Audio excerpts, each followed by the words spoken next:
बिहार में हम लोगों का गृह क्षेत्र बिहार है, हम लोग का राज्य बिहार है। बिहार में ऐसा कुछ भी वो उन्होंने नहीं किया 18 सालों में जो क्या कहते हैं उनको किसी भी बड़े व्यक्तित्व के रूप में देश पसंद करे।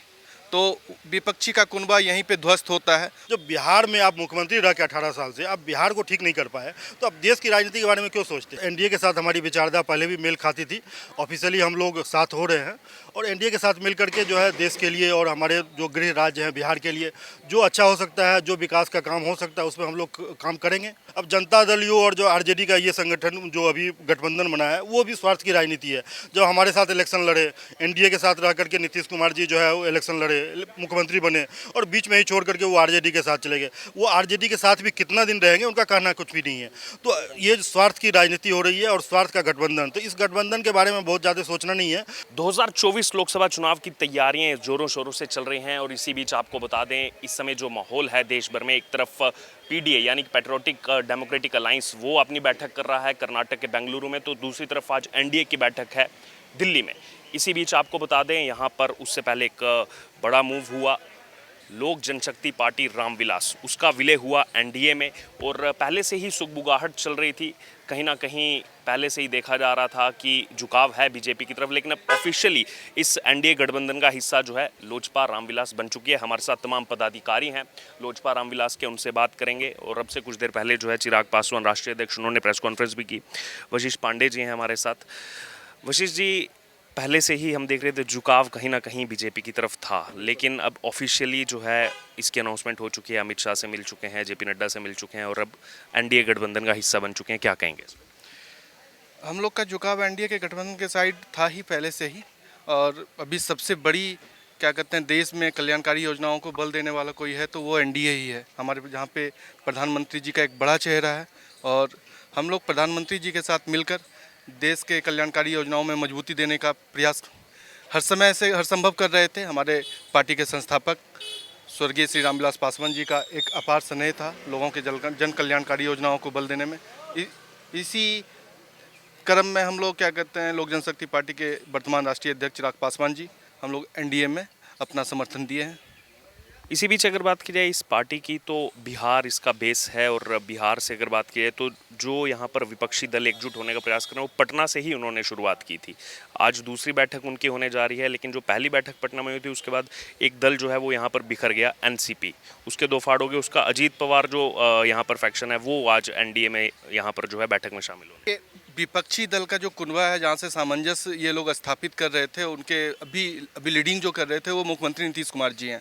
और मुख्यमंत्री नीतीश कुमार जी अपने बिहार में, हम लोगों का गृह क्षेत्र बिहार है, हम लोग का राज्य बिहार है। बिहार में ऐसा कुछ भी वो उन्होंने नहीं किया 18 सालों में जो क्या कहते हैं उनको किसी भी बड़े व्यक्तित्व के रूप में देश पसंद करे।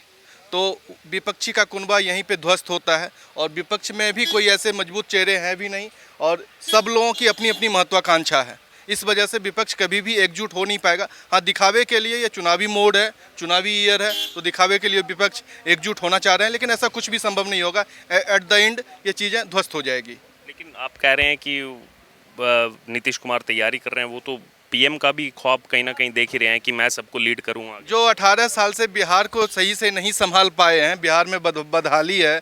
आज बरसात अगर आता है तो पूरी चीज़ें ध्वस्त हो जाती है, तो वो प्रधानमंत्री के रूप में अपने आप को कैसे देख पा रहे हैं? ये तो बहुत बड़ी विडंबना है। और भी हमारे साथ तमाम कार्यकर्ता, सबसे एक एक करके बात करेंगे। हाँ जी जी बिल्कुल, हाँ आपसे पहले भी हमने बात की थी जब राष्ट्रीय कार्यकारिणी बैठक हुई थी। ये जो फैसला यहाँ पर लिया गया और अगर देखा जाए पहले से ही, चाहे हनुमान कहना हो कि मोदी जी राम हैं और ये उनके हनुमान हैं चिराग पासवान, तो पहले से ही झुकाव जो है एक तरफा था, लेकिन अब ऑफिशियली जो है इसकी अनाउंसमेंट करना, क्या कहेंगे यहाँ पर? इससे पहले क्या बाकी जो विपक्षी दल हैं उनकी तरफ से भी कुछ कॉल आया था या नहीं आया था और ये फैसला कैसे लिया?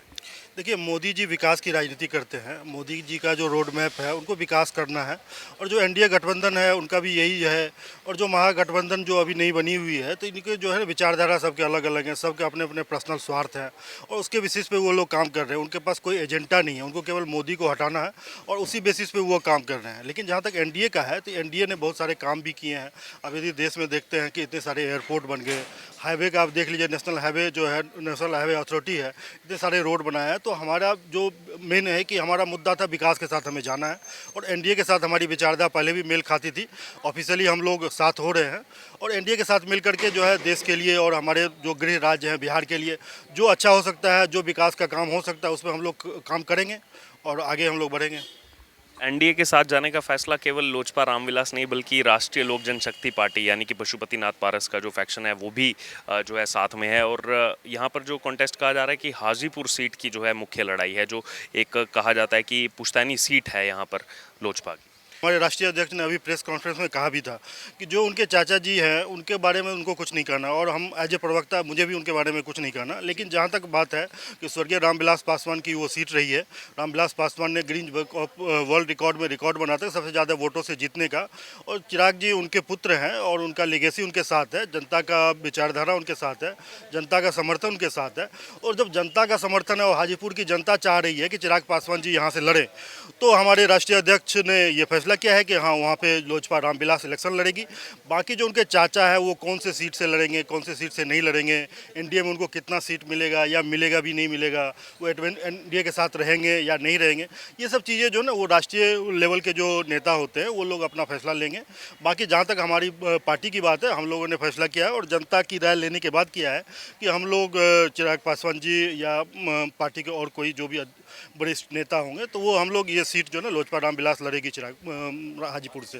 रामविलास पासवान जी जब जीवित थे उनका एक इंटरव्यू भी जो है वो काफ़ी सुर्खियों में था कि हाजीपुर से वो चाहते थे कि चिराग पासवान चुनाव लड़े, लेकिन पिछली बार चुनाव नहीं लड़ा था। इस टाइम जो चाचा जी और जो है स्वर्गीय रामविलास पासवान जी का ये साथ में ही थे, और चिराग जी उस टाइम जमुई से उन्होंने फैसला किया था कि जमुई से लड़ेंगे। और ये जो पार्टी में जो भी फैसला होता है, क्योंकि हमारी पार्टी लोकतांत्रिक पार्टी है, इसमें जो भी वरिष्ठ नेता होते हैं वो लोग जो है पार्लियामेंट्री कमेटी है वो लोग फैसला लेते हैं कि कौन से सीट से किसको लड़ाया जाए।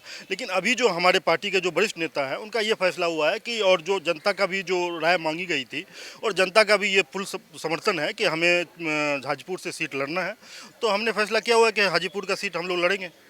थोड़ा आगे बढ़ते हैं, बात कर लेते हैं पीडीए की, क्योंकि बिहार से ही शुरुआत हुई। सबसे पहले नीतीश कुमार ही निकले, पूरे देश भर में भ्रमण किया, अलग अलग नेताओं से मिले, फिर पटना में बैठक हुई, अब वो बैठक जो है बेंगलुरु में हो रही है।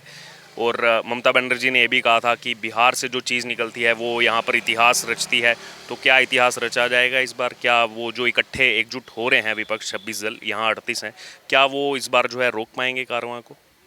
देखिए, कोई भी यदि संगठन आप बनाते हैं ना तो आपकी विचारधारा एक समान होनी चाहिए। यहाँ पे क्या है कि जो ये पीडीए आप बता रहे हैं, क्या पीडीए नाम है इनका, तो ये जो एक संगठन बना है इनकी विचारधारा सबकी अलग अलग है, सब स्वार्थ की राजनीति करते हैं। और किसी का भी कोई भी पार्टी में आप देख लीजिए, तृणमूल कांग्रेस है, अभी उनका पंचायत का इलेक्शन हुआ, इतने लोगों की हत्या हो गई, कांग्रेस उनके अगेंस्ट, कांग्रेस उनके अगेंस्ट है, सीपीआई सीपीएम उनके अगेंस्ट में, और केंद्र में ये बोल रहे हैं कि हम मिल करके लड़ेंगे। अब जनता दल यू और जो आरजेडी का ये संगठन जो अभी गठबंधन बना है वो भी स्वार्थ की राजनीति है। जब हमारे साथ इलेक्शन लड़े, एनडीए के साथ रह करके नीतीश कुमार जी जो है वो इलेक्शन लड़े, मुख्यमंत्री बने, और बीच में ही छोड़ करके वो आरजेडी के साथ चले गए। वो आरजेडी के साथ भी कितना दिन रहेंगे उनका कहना कुछ भी नहीं है। तो ये स्वार्थ की राजनीति हो रही है और स्वार्थ का गठबंधन, तो इस गठबंधन के बारे में बहुत ज़्यादा सोचना नहीं है। और इनको जनता का भी सपोर्ट नहीं, क्योंकि जनता भी जो एक विश्वासी लोगों पर सपोर्ट करती है। अब क्या है कि यदि मान लो सारे कुनबे को मिला करके एक सरकार बना भी लेते हैं तो वो सरकार कितने दिन तक स्थायी रहेगी ये कहना बहुत मुश्किल है। लेकिन नीतीश कुमार जी का वैसे भी जो ना क्रेडिबिलिटी जो ना उनका दांव पे लगा हुआ है, क्योंकि वो कभी इस पार्टी के साथ होते हैं, कभी इस पार्टी के साथ होते हैं, तो उनका क्रेडिबिलिटी जो है दांव पे लगा हुआ है। बाकी आप किसी तरह राहुल जी ने अपना जो है अभी तक प्रूफ नहीं कर पाया कि वो बेसिकली नेता है भी नहीं है, क्योंकि उन्होंने जो है क्या बोलते हैं क्या करते हैं, उनका ऐसा ऐसा बयान आता है जो सोशल मीडिया में आप लोग को देख करके भी हंसी आती होगी कि क्या इन्होंने बोल दिया, तो वो एक्चुअल में वो नेता है ही नहीं।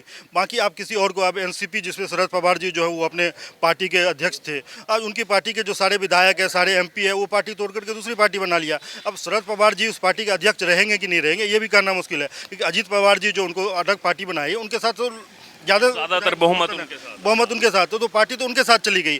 तो अब उसके बाद आप उद्धव ठाकरे की बात कर रहे हैं जो शिवसेना के हैं। अब शिवसेना के जितने एमएलए हैं, एमपी हैं, वो तो एकनाथ शिंदे जी के साथ है, तो शिवसेना तो अब बची नहीं। अब शिवसेना का जो संरक्षक थे या जो उनका स्थापना किया था बाल ठाकरे जी, उनका कभी विचारधारा कांग्रेस से मेल नहीं खाती थी। लेकिन उनके जो पुत्र हैं वो जब राजनीति में आए तो अपने स्वार्थ के लिए, अपने सत्ता की राजनीति करने के लिए उन्होंने कांग्रेस के साथ समर्थन ले लिया या एनसीपी के साथ ले लिया। तो जो अपने विचारधारा के साथ नहीं चल सकते, जो अपने विचारधारा के अनुसार संगठन नहीं बना सकते, तो उस संगठन का कोई भविष्य नहीं है और ये संगठन बहुत जल्दी ही टूट जाएगी। ये भी केवल इनका एक ही एजेंडा है कि मोदी से को हटाना है। एजेंडा ये होना चाहिए कि आपको देश के लिए आपने क्या सोचा है, देश के लिए आप क्या करना चाहते हैं। आप बिहार में देख लीजिए, आप नीतीश कुमार जी 18 साल से आप बिहार में रहे, बिहार की ये दुर्व्यवस्था है, अव्यवस्था है, वहाँ पे बारिश के कारण से बाहर से लोग मर जा रहे हैं। कानून व्यवस्था की स्थिति ऐसा है कि रोज़ आप यदि बिहार का अखबार कोई पढ़ लीजिए, 10-5 हत्याएं तो ऐसे हो जाती है। ज़मीन का विवाद में इतनी हत्याएं हो रही है। अब किसी भी सरकारी डिपार्टमेंट चले जाइए, वहाँ पे इतना ज़्यादा करप्शन है। आप यदि पुलिस में जाइए, एफआईआर दर्ज कराने के लिए भी आपको पैसे देने होंगे। फिर वहाँ पर एक सिस्टम है कि वहाँ पर डीएसपी रैंक के अधिकारी जो है मॉनिटरिंग करते हैं। अब उस पर किसी को नाम हटवाना है तो उसके लिए पैसे दीजिए, किसी का नाम जुड़वाना है उनके लिए पैसे दीजिए। तो वहाँ पर सारे डिपार्टमेंट में इतना ज़्यादा करप्शन है। जब बिहार में आप मुख्यमंत्री रह के 18 साल से आप बिहार को ठीक नहीं कर पाए, तो आप देश की राजनीति के बारे में क्यों सोचते हैं?